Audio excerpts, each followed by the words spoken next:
Hi friends, welcome to this episode 2 on bank branch audit. This episode is basically concentrated on cash related checks, and I know this part of the bank branch audit is the most favorite. Her new person को जब bank audit करनी होती है तो cash counting करनी होती है. अब कैश काउंटिंग जितना एक्साइटेड लगता है उतना ही इंपॉर्टेंट नहीं है. I know it is important, but इस काउंटिंग के बाद उसकी जो एनालिसिस है वो ज्यादा इंपॉर्टेंट है. Actual cash counting is maybe only 10% important, but the rest of the items are 90% important. And that is really what I will try to cover today. Cash related checks. First, as I told you, the physical verification, cash counting. जैसे मैंने बोला cash counting important है, but उससे ज्यादा important है कि cash कब count किया जाए. मैंने कैशियर को बोला मुझे कैश काउंट करना है, वो बोलेगा ठीक है कल अपन करेंगे, वो बराबर टैली करके ही देगा. Important is to do surprise verifications. अगर हम जैसे कंकरेंट ऑडिट टाइप्स रहता है तो हम during the month 2-3 bar surprise verifications करते हैं. But when I talk about statutory audit, one, it is important to do this cash verification on 31st of March. हाँ, अगर कोई ऐसे केसेस रहे जहां पे आपकी अपॉइंटमेंट डिलेड हुई है and you are not able to do it on 31st March, आप जिस दिन स्टार्ट कर रहे हो आइडियली सबसे फर्स्ट उस दिन करिए. And during the rest of the period, आप 1 हफ्ता 5 दिन जितने भी दिन बैंक में है, एक दिन सरप्राइज वेरिफिकेशन करिए. Why it is important?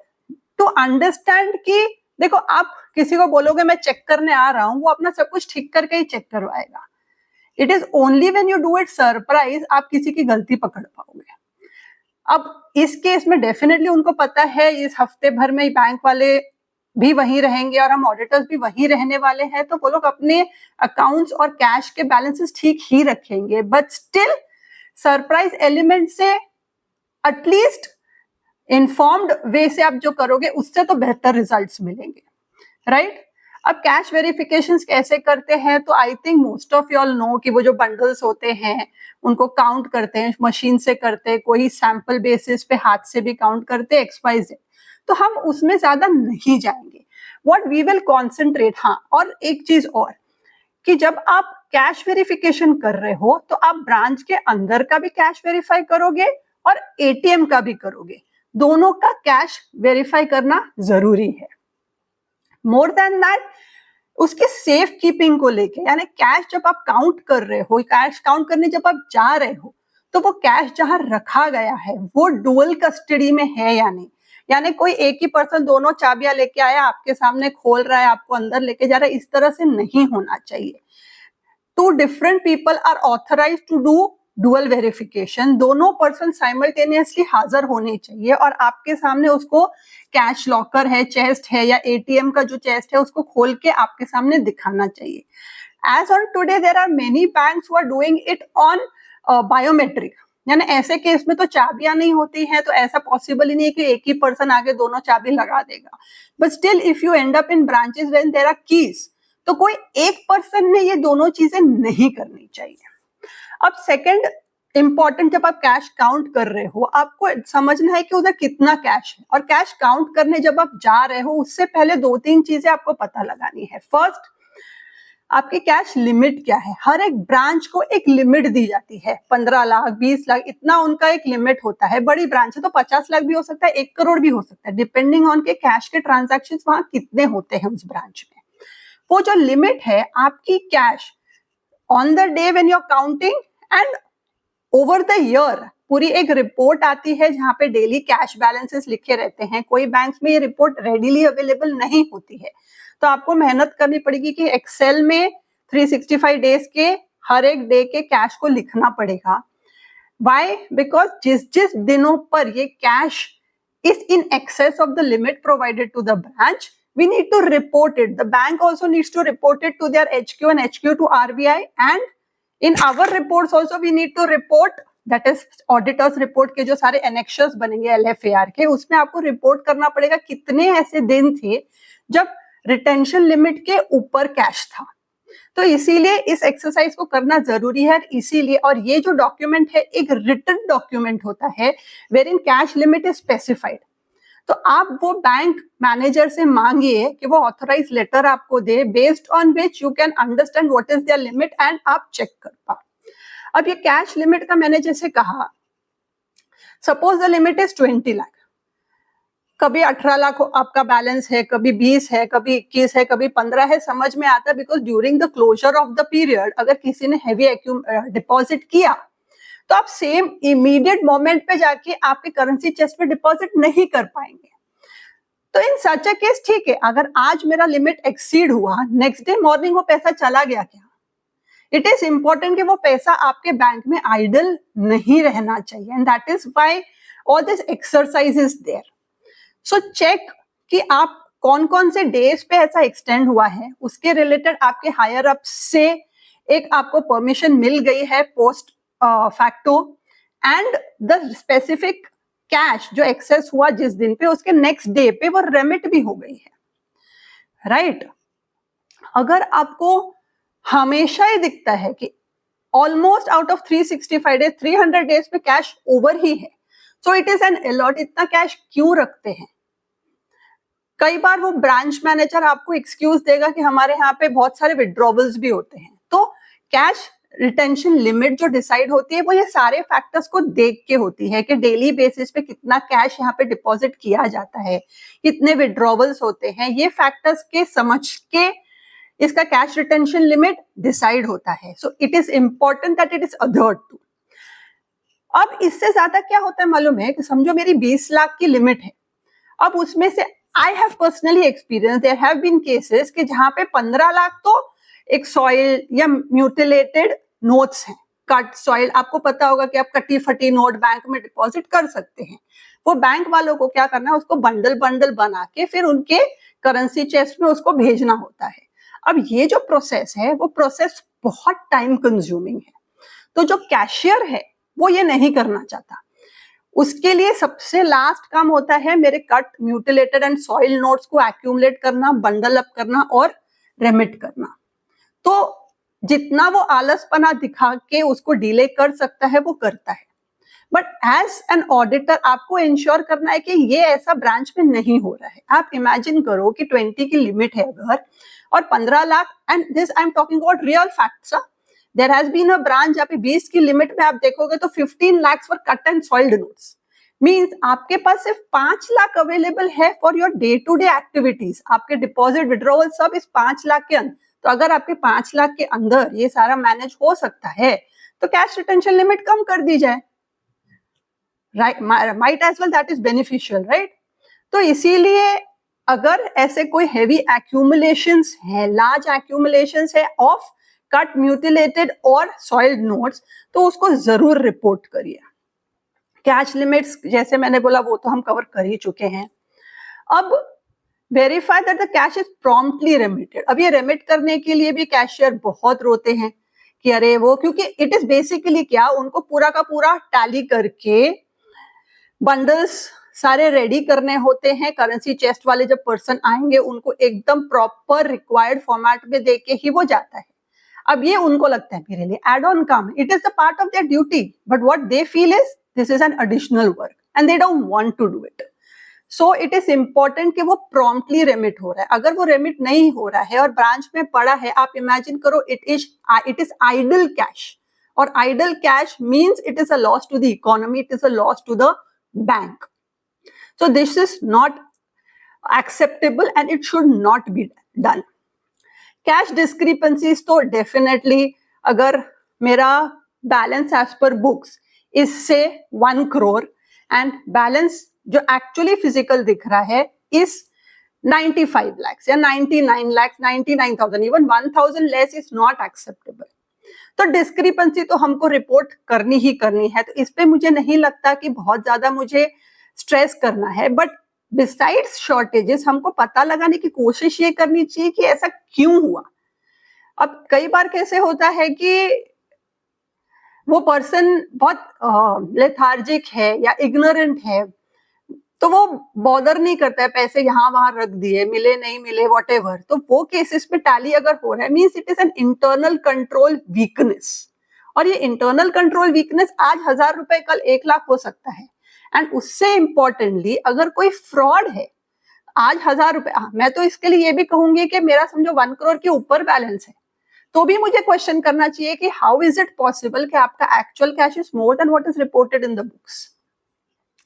So in any which way, even if it is less or more, the discrepancy is a discrepancy, and उसको रिपोर्ट करने से ज्यादा इंपॉर्टेंट है उसका कॉज पता लगाना, because that is what will portray the weakness of that particular section.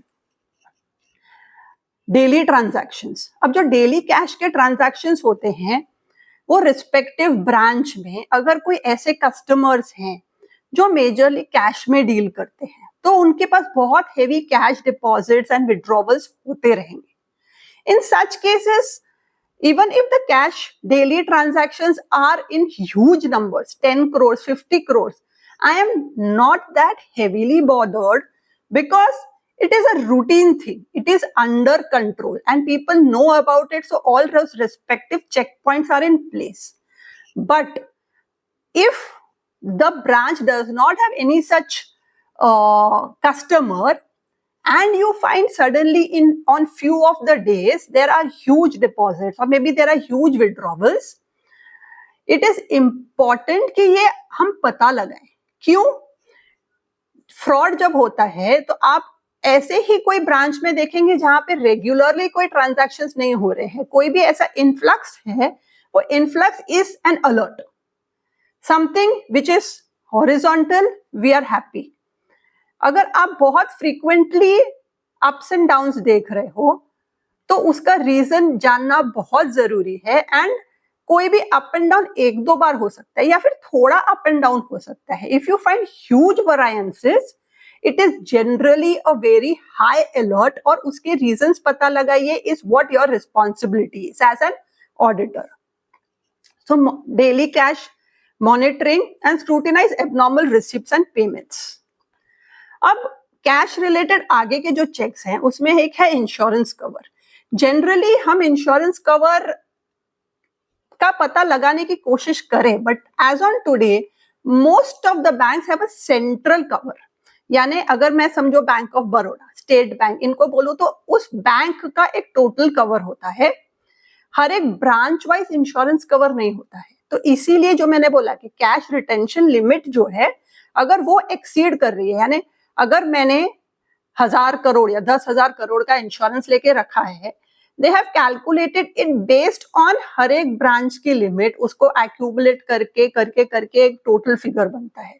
तो अगर हर बैंक और हर ब्रांच इसको एक्सीड करेगी तो मेरा जो इंश्योरेंस है will fall short of my total of actuals. तो ऐसे केस में मिसमैच होके कल उठ के अगर कुछ नुकसान होता है then it is a big hazard to the bank as a whole. That's why retention limit के अंदर पैसा रहे वो बहुत इंपॉर्टेंट है। तो रिटेंशन का 2 इंपॉर्टेंस है, 1 is the insurance and second is कि वो कैश आइडल नहीं पड़ा है।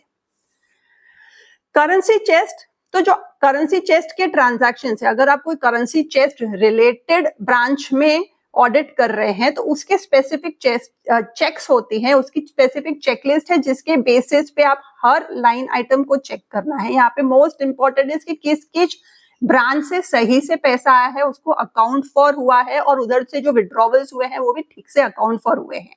वहां की सिक्योरिटी बहुत इंपॉर्टेंट है because it is like a central hub.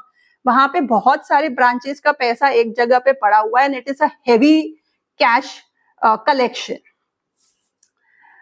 कहीं पे भी आपको डिलेज दिख रहे हैं कि आपको कोई रिक्विजिशन आई कैश के लिए पर 2-4 दिन तक वो दिए नहीं गए हैं पैसे, या फिर कलेक्शन रिलेटेड आपके पास इंक्वायरी आई है बट वो कलेक्शन के लिए आपकी चेस्ट के लोग जा नहीं पाए हैं, that is again a very high alert, क्योंकि इस केस में रिस्पेक्टिव ब्रांचेस में बहुत सारा कैश रिलेटेड क्रंच या एक्सेस होगा।